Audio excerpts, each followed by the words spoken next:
So not all event footage is created equal. Generally, we work with some of the most powerful production companies in the country and acquire their footage on behalf of the client after an event, or if that's not in the cards, we bring out our own cameras and operators and we cover it for the client. However, that's sometimes not in the cards either, and we still need to produce content. So what do we do when we don't have top-of-the-line footage to work with? We use some dark post-production magic and figure it out.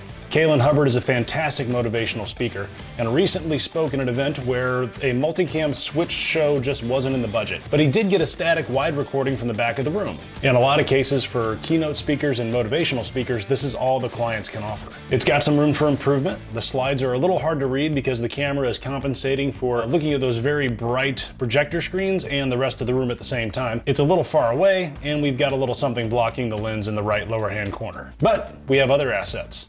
Clean audio was recorded, and we have the original slides. These are super helpful. At a minimum, switching back and forth between two cameras is a necessity for many reasons, like slicing out dead space in the program or hiding stumbles from the speakers. Since we don't have that, we're going to create our own little two-camera show by punching in on that same shot and jumping back and forth. Again, not perfect, but it's going to be better than that one long static back-of-the-room shot. Next, we're going to take those slides and match them to the presentation. We'll also resize the frame so we can put those slides above Kaylan while he's talking. To tie everything together, we're going to add a little border, then a couple transition graphics so it's got a bit of polish to it. So that's a nice switch show to work with, but now we need to create the echo, or mini echo in this case. At this point, we're going to stick to that 1-to-1 ratio, or square, which is acceptable on most social platforms. For a 20-minute presentation, we're going to aim for 5 clips. Each will have the same transition logos at the top and bottom, and we'll give Kaylan a more proper title as he starts speaking in each. We'll also produce a blog, along with a podcast featuring the audio from his presentation.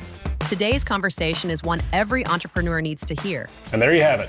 We didn't have top-of-the-line raw footage to work with, but not everybody does. At a minimum, having some sort of video and clean audio is going to get you a lot further than without. Whatever else you can provide is just going to make your content hub that much better.